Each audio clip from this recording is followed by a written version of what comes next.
Hello, flight instructors and NAFI members. John Niehaus, Director of Program Development for the National Association of Flight Instructors, welcoming you back to another episode of the NAFI More Right Rudder Podcast, the podcast for flight instructors on the go. And today I'm really excited because this is actually the first recording that we are sharing from the 2023 NAFI Professional Development Center at AirVenture. We were super excited this year. We had more presentations than I think we've ever had before. We did, I think it was 33 in total over the course of the week. And we met, I think it was over 1,000 flight instructors and pilots who came to watch and listen and learn from these presentations. And we had just a amazing group of instructors that came to teach. So we thank everybody who not just came, but also to everybody who presented and shared their knowledge with us and the industry. So thank you, everybody, and welcome new instructors and members who joined during the show. So this is a wonderful organization. I hope you'll get a lot out of it, as I know I have. So this presentation is actually by a good friend of the family, and it's Gary GPS Reeves, or Guy in the Pink Shirt. Now, Gary has been 2019 FAA National CFI of the Year. He's on the FAA Safety Team. He's had over 2 decades of experience. Just amazing guy. He runs pilots..Org, and pilots.Gary is also a NAFI sponsor, so we thank him and Pilot Safety for that.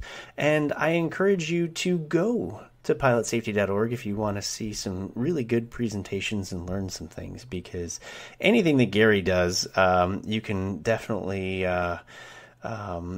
feel confident that it's going to not just be good and entertaining, but be something that is important, something that you can learn from. So check out some of the courses that he's got on pilots.Gary and consider them a sponsor of this episode. Now, this presentation is titled Flight and Ground Instructor Pro Tips by Gary Reeves. And he presented this again in the PDC. And he has essentially compiled tips from instructors around the world and has sort of picked out the ones he likes the best and has tried to use his platform as an opportunity to share those tips and educate others. Give his kind of 2 cents on them too, so I think you'll enjoy it. But yeah, so without further ado, Flight and Ground Instructor Pro Tips by Gary Reeves.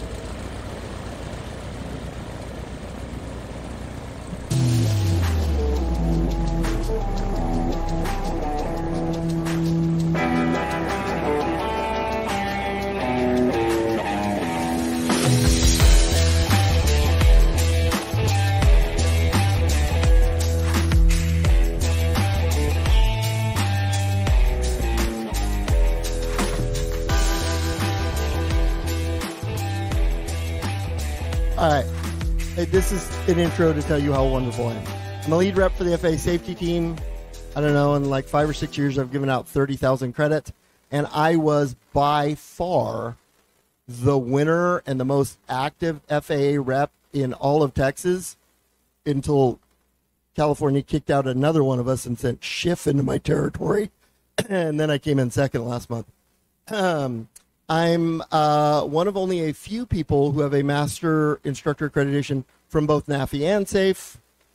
I'm the only national training provider for actually 4 very big companies, but everybody knows Avidyne and Genesis.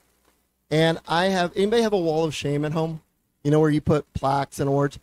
I have a giant wall that is no room for anything more, of nothing but framed articles in national magazines and all these award certificates and all these plaques to remind me that I'm the best thing ever on the planet, including a little one like that. Okay. So I'm going to ask you to suspend reality and believe a couple things just for a minute. If we assume I really am the best IFR avionics instructor on the planet, because that's what my wall says, okay? That's what everybody tells me. If we assume I really am the greatest instructor on the planet at only one thing, because I'm not good at anything else. Teaching people who are good in IFR to be great using avionics with real world emergencies, okay? If you just believe that, it's because I was born a genius, or I was just a natural pilot and flight instructor and just born super awesome. Not the top thing. The top thing is true. But well, wait a minute. Remember that. All right, so a lot of things I'm going to say today are strictly my opinion. NAFI didn't tell me to say them. The FAA didn't say me to say them. A lot of this is just my opinion. But because I'm going to say some crazy things, I need to warn you as instructors of something called an emotional upset. All of you are current or future flight or ground instructors, yeah? I need to warn you about something called an emotional upset. If you tell people in a crowd something they 100% believe is true and they live by it, and you tell them everything they know true is totally wrong, they will A, not believe you, B, get emotionally upset, become angry, and take reactive action against you. I was teaching at a very large convention, and I said, you should not put the gear down at glide slope intercept because it is not safe. How many of you, when you're flying VFR traffic pattern in a retractable gear airplane, wait until you turn short final to drop the gear? Does that make sense? Why would you ever drop the gear when your IMC at the highest workload, highest stress part of the flight and drop your gear on short final? You would not. I've researched thousands of NTSB accident reports, and a large percentage of gear up landings every single year are from following an outdated, dangerous practice. This was taught 50 years ago, and everybody goes, drop the gear to drop the glide path. How many people have taught people and done this? Drop the gear at glide slope. And it totally works until the one time you put the gear level down, but you're so tired and focused on following a localizer and a glide slope, you don't notice your nose gear ain't there until you hear the crunch. And it happens 20 to 30 times every calendar year in the U.S. Mike, American Airlines, you dropped the gear at glide slope intercept, right? Really? Thought you dropped it a little bit earlier. Oh, wait. 2 pilot crew, not counting the robots. Do you see why single pilots should not drop gear glide path? So I'm going to tell you something totally crazy. I teach all of my students, I don't care if they're in a TBM, a Mustang, or an Augusto A109 helicopter. I want the gear dropped 5 miles before the initial approach fix because it slows the whole approach down. You have time to guarantee when you're flying alone it's down, and it makes the whole thing more stable. Is that contrary to what most people have been taught? Now, your instructors, you're going to go, well, I'm going to think about it, and I'm going to decide you're an idiot, but I'm going to think about it for 5 minutes first. And then you're going to, a week later, go, maybe I'll try it and see if I like it. Well, I taught this at a major convention, and the head of their safety committee stood up and went, that's wrong. Nobody ever listened to him. And I finished my presentation. He grabbed me by the arm, took me outside, and goes, are you an idiot? I'm like, well, my wife thinks so. Why? And he goes, if you drop the gear 5 miles before the initial approach fix, these very high performance turbine planes, you're going to cause people to stall spin. Wait, okay. So by putting the gear down, the plane flips over in a stall spin? He goes, oh, they're going to get slow and stall spin if you put the gear out. What? They published in their monthly magazine that an apology for having me speak and promise to do better about checking in speakers before they come. Okay. Would dropping the gear 5 miles before the initial approach fix cause a high-performance turbine single to flip upside down magically into a stall spin? Is that a reasonable reaction? It was for him because he had taught these groups for 25 years, this is correct. So I'll give you another example and then I'll move on.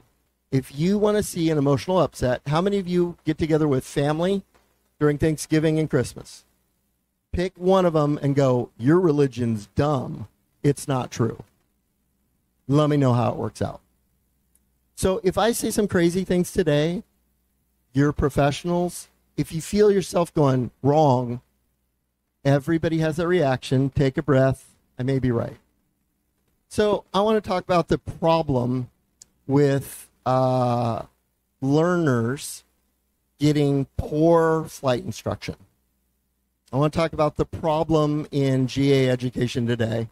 And I'm going to tell you the problem that we think it is and the actual problem. So the problem is CFI training programs, right? Well, maybe. Let me ask you a question. True or false? CFI training programs like CFI Boot Camp, ATP, Embry-Riddle, they will make you good at passing the written and the FAA check rides. True or false? Well, of course. True or false? When you pass the check ride, you'll be great at teaching your first year. Because CFI training academies are not designed for that at all. They don't even tell you how to be a good instructor. They can't. Everybody remember memorizing RUAC? Right? Congratulations, you passed rote. So, knowing how to fly means you know how to teach. True or false? But if I rote memorize the RUAC and the FOI for the written test, this will help you understand how to teach, apply the best teaching techniques, and correlate and help someone in a new learning challenge. True or false? False. It has nothing to do with how to teach. Let me ask you a question. Has anybody here ever met a pilot trained by a new or time builder CFI that didn't know some of the basic things you thought they should know? That failed their check ride for stupid reasons because they weren't prepared real well? Anybody ever met a pilot that was trained by a new or a time builder CFI that you didn't think the CFI did a really good job? Can you give me an example of something you saw in the pilot that wasn't done to your standards? Okay, so she went to a 4-year university. Her CFI was a new time builder. For her commercial, he didn't know some of the maneuvers. In fact, he entered the pattern wrong. Anybody else ever gotten a student after a time builder or new CFI had him and you had to like fix some stuff? Okay, what? Okay, so the student didn't even know runway headings. What else? Who else has had to clean something up? So he did a mock check ride for a student a couple days before his check ride, and the guy could not do a safe, correct steep turn. And he said, you are not ready for your check ride. The low time new time builder sent him anyway, and everybody what? He failed. I'll give you a couple examples. So this guy hires me. So if you don't know what I actually do for a living is I sell like 10,000 videos a year. I've sold 5,000 copies of my book. But my real job is making bad jokes at like people like you. But what I really do is people hire me for a very 3-day, very intense. You've got a plane. You're good at IFR. You're good at your Garmin. Now let me show you how to be great when things go wrong. This is what I do for a living. So this guy hires me. And he was going, yeah, Gary, you're teaching me so much I've never learned before. And I'm like, okay. He goes, I actually failed my private pilot check ride, which was weird because I had a great instructor. I go, okay. So he was a great instructor. The guy goes, oh, yeah. I go, so why'd you fail your check ride? He goes, he didn't teach me VORs before he sent me for the check ride. But he was a great instructor. Okay. He goes, yeah, but no, he was a great guy. I hired him for my instrument training. But I failed my instrument check ride the first time too. But he's a great instructor. I'm like, yeah, I can tell. I go, why'd you fail your instrument check ride? He goes, he never knew how to or showed me how to work an autopilot. But he's a great guy. Have you heard why this happens? Because, let's go back one. You know why this happened? How many people have heard the phrase, time builders don't care? Honestly, how many people have said this? Okay? It's 100% wrong, and it damages the industry, and you're causing more harm by spreading a total myth and an untruth. I'm flat out telling you this is a lie that makes everything worse. You know why? Because when they hear you say new instructors and time builders don't care, that builds animosity from them against you. Has anybody here ever been successfully able to like somebody that hated you? So when you stand up in public and go, time builders don't care, you're saying you hate them and they're awful people. Well, okay, the people who are brand new instructors who need experience and mentors and help from instructors like us, will they ever ask us for help if we've told them they're crap? No, it is a total falsehood. I have never in 20 years of teaching met a time builder that honestly said, I don't care if my students live or die. Have you ever met a time builder that looked at you straight to your face and said, I don't care if they pass their check ride? Has anyone ever met an instructor that says, I don't care if my students live or die?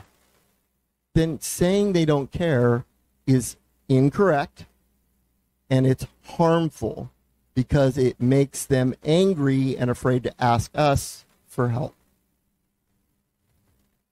First of all, time building is how every job on the planet happens. How many people knew an EMT that was only there to get experience to become a paramedic? That was only there to get into medical school? How many people know somebody like that? How many people can think of another industry where people start at one level, gain experience, and promote up? How many people do you think that manage 5 McDonald's wanted to be the French fry guy forever? Building time is honorable, and it works. You respect people who want to work their way up and not just be given instant success, right?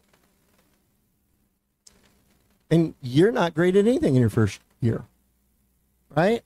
How many people would hire a heart surgeon to work on somebody you love that had been through a 3-week heart surgeon academy, that learned all the rules and memorized enough to pass a written test, that did one simulated heart surgery in 90 minutes in a very carefully controlled situation with somebody observing them, but it wasn't a real surgery, it was all simulated? How many people would hire that heart surgeon? Did I just describe CFI training?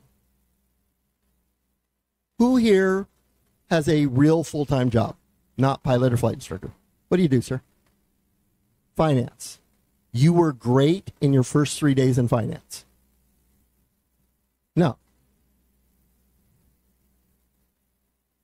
I was the worst CFI when I was new. How many people thought you were not maybe as good as you could have been in your first couple of days? I was much worse than you. Do you know for the first 3 months, I wouldn't let a student land the plane or take my hands off the flight controls because I was terrified they were going to kill me. Because I had no experience at teaching flying. Oh, I'd been a teacher for 20 years. I was a really good pilot. I know I was great because I had like 300 hours. Yeah, we all thought that. But I had no experience teaching. So, question. Longtime CFIs in the room. Raise your hand if you've been an instructor, flight or ground. So when I say CFI, it's flight or ground. How many of you, raise your hands, have been an instructor for at least 10 years? Okay, the people raising their hands. Looking back, you did a great job educating after 1 week. Were you the best instructor you could have been after a month? Were you the best instructor you could have been after 9 months? Now, just looking back, you thought you were doing a good job day one, right? You wanted to do a good job.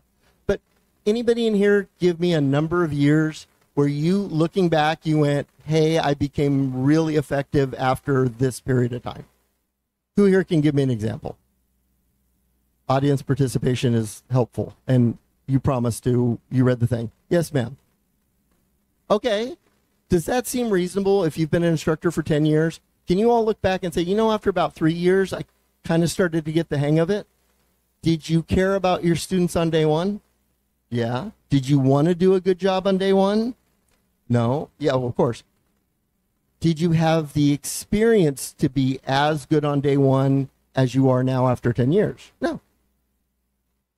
Okay, remember that thing at the front where I said, let's assume it's true, I'm the world's greatest at avionics instruction and IFR because I was born a genius, or I'm just a natural pilot super instructor. And you all laughed and said no. Let's again just pretend for a second that I am the world's greatest instructor for avionics and IFR. Is it possible, if that was true, because my commercial instructor demonstrated mastery, not minimums, would not accept anything less than 100% on 3 practice written tests, would not let me take the check ride until I could diagram the fuel system piece by piece, and I had gone with him to at least 6 FAA Wings programs.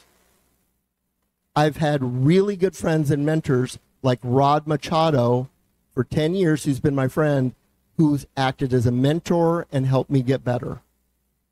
Because I've been supported by groups like NAFI.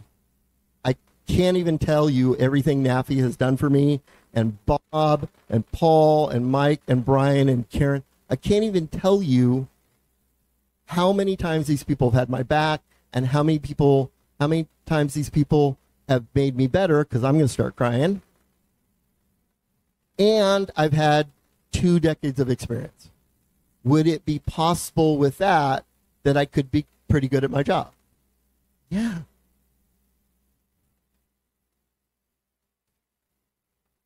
So new time builder CFIs just don't have a lot of experience yet. You know how we fix it? We give every future new and experienced flight instructor in the country 50,000 hours of experience before they teach day one or after they've been teaching 10 years. How many of you are good instructors now? Honestly, you are a good instructor. Okay? How many of you would be better if you got 50,000 hours of more experience? Okay, well, let's just give everybody on the planet that for free, including mentoring, support, and it's all for free for every future or current ground or flight instructor in the country. And it's all free. At which point somebody goes, okay, what's the catch? Somebody's going to pay for it, right? Yeah. There's a company that supports safety. They're the national sponsor of the FAA Wings program. Avemco. Avemco 2 years ago wrote me a $5,000 check and said, Gary, we love all the safety stuff you do for free. If we give you $5,000, would you create 2 videos just to help new instructors? And I went, yeah, no problem. It's going to cost me about $12,000 to do it, but I'll kick in the other half. Sure. A lot of work, a lot of research, hosting fees, all that. Ta-da. And then I went, this is not even remotely going to be good enough. So remember, somebody's got to pay for it, right? Okay. Me. This year, I have spent most of it and am committed to spending the rest. I pulled $50,000 out of my personal bank account, and I will pay for, produce, print a 300-page book and 6 hours worth of videos, and I will ship them across the country, and I'll pay for every instructor or future instructor to get a copy for free. Don't care. As long as you promise to do this. You don't make me write the book. If I wrote a flight and ground instructor pro tips book, it would not be a good book. It wouldn't even help. It might make people worse because it's only one very limited point of view. So how about if you people write the book? What if you all just submit one tip or one short story and you write the book? And somebody goes, well, so I put this on Facebook, and there's always a one on Facebook. This guy responds back, so you want me to produce all the content that you're going to sell for free? Well, no, I'm spending 50 grand this year to give it out for free. He goes, what's in it for me? Okay. You're published as a co-author. How many people look at a book and see an author's name and that gives them some credibility? Yeah. And I'll link to your website and promote people to buy your stuff or promote people to hire you as an instructor. I had a really great friend go, I want to give $100,000 a year to charity. And our business coach said, you cannot. And she goes, why? And she goes, because you need to make $300,000 a year before you can give a third away. You can't give money away unless you have extra money. I want you to promote your business. I want you to make more money as an instructor, because the more money you make, the more free stuff you can give out to other people. And you're going to make every instructor better, and the accident rate's going to go down. Do you want to see some examples of what's in the video? So there's several videos. I'm going to pull something out of the top 5 mistakes teaching private pilot. I think the biggest mistake good instructors make is not using a written lesson plan. Okay, it's just my opinion. So what do written lesson plans accomplish? Well, organized learning is more effective. It makes your job easier. It holds the student and the instructor accountable because it keeps everybody moving. It guarantees coverage. You won't send somebody to the check ride and not teach VORs. And it reduces the average time to pass a check ride by about 25%. It also guarantees you a lot more students because you look like a pro. So what should each lesson include? And I keep saying, if you do this and you do this and you do this, the people in the NAFI tent, you're probably already doing this, okay? It's just a habit. Student homework to read and watch before coming to each lesson, a ground lesson plan, a flight sim lesson plan, an accomplishment standard, okay? So what kind of homework should you put? What kind of homework should great instructors give? Or why should they do it? Because it holds them accountable.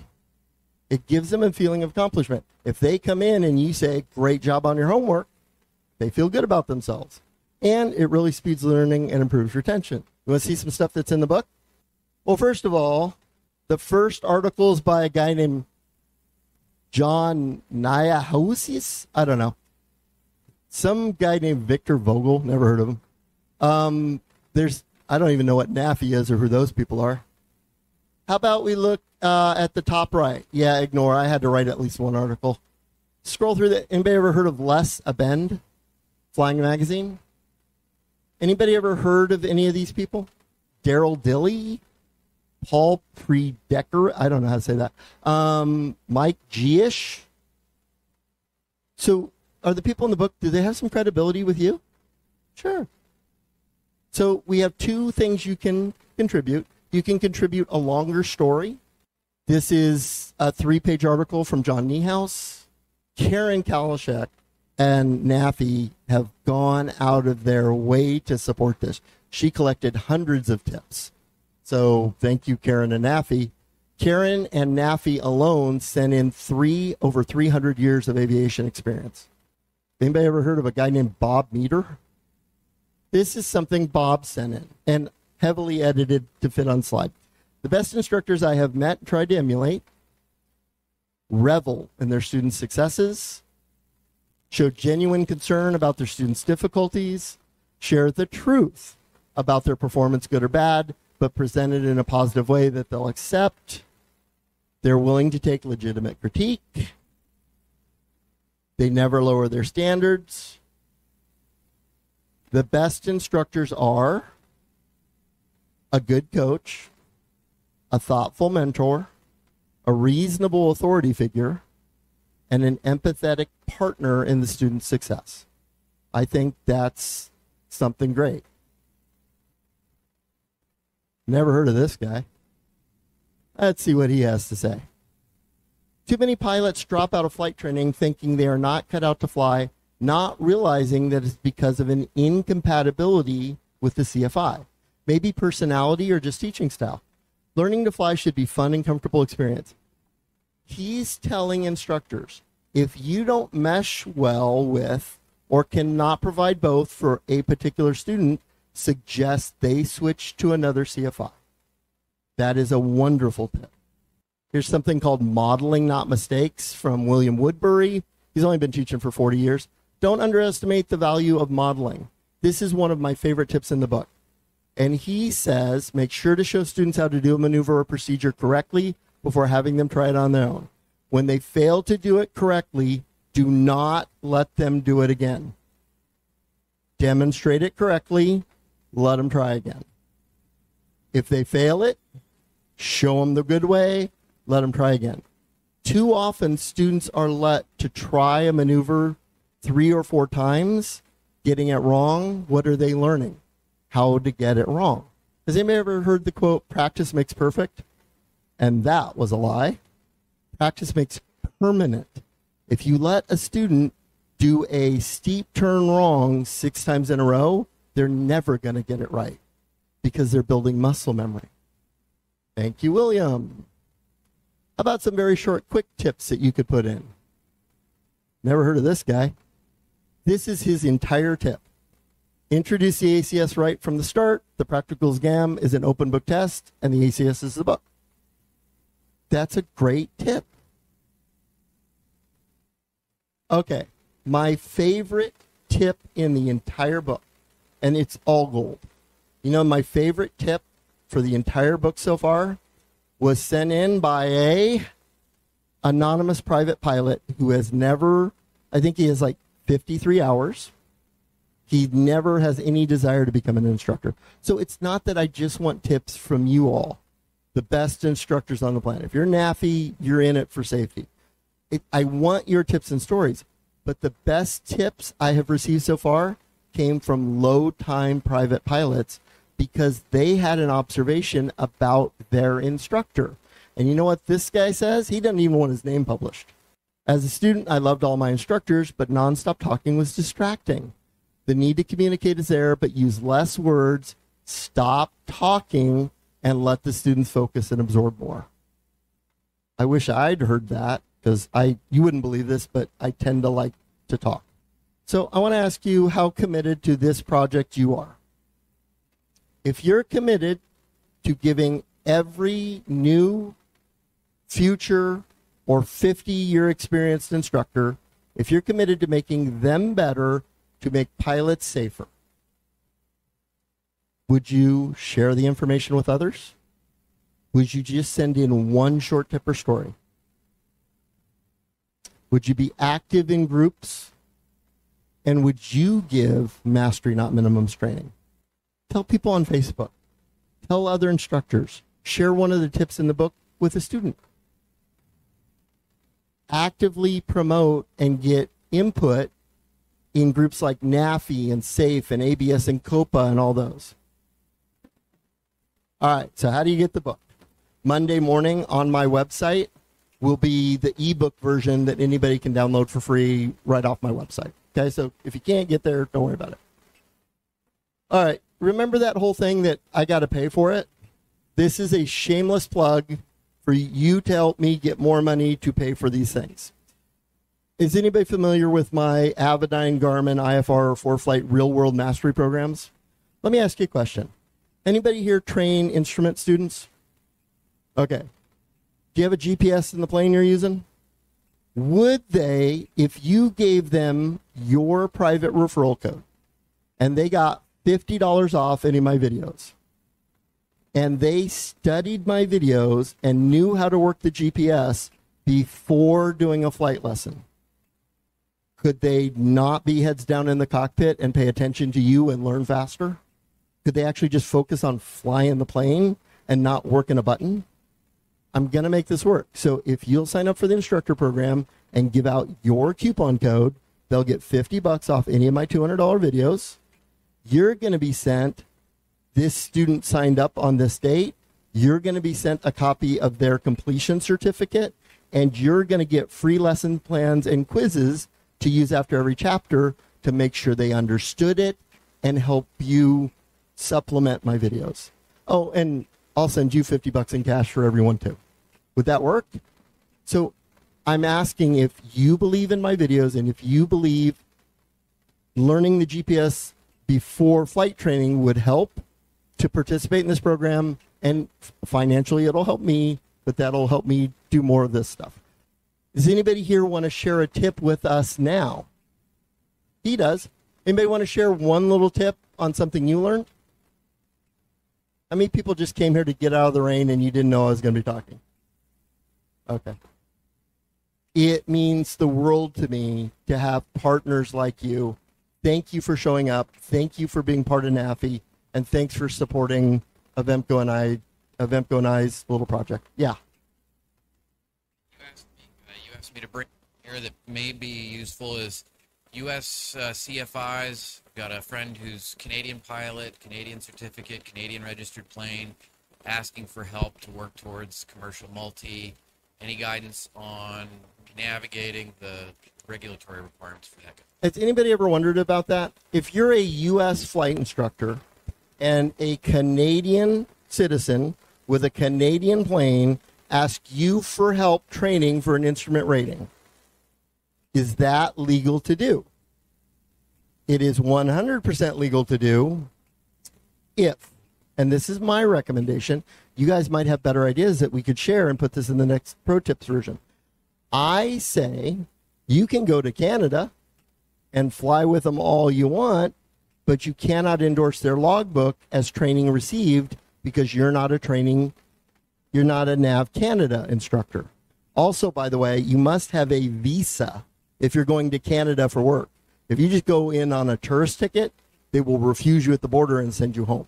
If they catch you, I think the fines start at like 25 grand. But could he help a Canadian student get his instrument rating? Could he help a Canadian pilot by giving him an IPC? Can he help a Canadian pilot by giving him wings credits and a legal flight review? 100% if they just bring their plane across the border and you do all of that here. If the student flies his plane across the border, can you log training as dual given for an instrument rating? Of course. Can you do a flight review and an IPC if they also have a U.S. certificate? Can you give wings credits for completing activity? Yeah. Right? So if you have a question, that needs to be in the Pro Tips book. Yeah. Okay, great question. He says if he comes to the States and he has a U.S. How do you get a U.S. private pilot certificate if you have a Canadian private pilot certificate? Bob? There's no written test. There's no check ride. You walk into the FSDO, you make an appointment, you walk in the FSDO, and they go, here you go. So if a Canadian pilot wants your help them get a U.S. certificate too. Why? Because they fly here. What's the other great benefit about giving people wings credits and getting them active in the FAA Safety Program? So if you have a violation, filling out a NASA or ASRS form does absolutely nothing at the FAA level. They don't care. They don't even want the number. It has no effect on them. Do you know what makes the difference between paying an instructor for 5 hours of remedial training and them going, sorry you got caught, you're a great instructor, we're closed, have a good day on the first 10 minutes of a phone call? Is if you are active in the FAA Wings program because you're demonstrating you believe in education. What does it help to have a Canadian pilot active in the FAA Wings program and for you to give FAA Wings credit? Does NAV Canada care? I don't know. But do they fly in U.S. airspace? And what happens if they get in trouble here? Right? Bob? I will add this because I sit on several committees with our friends up north. Yeah, they're interested. They do pay attention and they do share the data. So has anybody ever wondered about this, or did anybody not off the top of their head know the instant answer? Let's put it in the Pro Tips book. I have 1 minute here. If I'm training a Canadian pilot, don't I have to go through the alien system? if he is training a alien, not a U.S. citizen or permanent green card holder, for an FAA certificate or rating, would he have to go through the TSA thing? Yes. Do you have to go through the TSA thing if he gets a free U.S. private pilot and you're just providing a flight review or an IPC for his U.S. certificate? No. If you are training him only to get a Canadian certificate, I don't know. I'd do it anyway. But these, right? All right, I got to run because I got to go to Vemco. Y'all mean the world to me. You're the best instructors because you're here. And thanks, I got to run. Okay?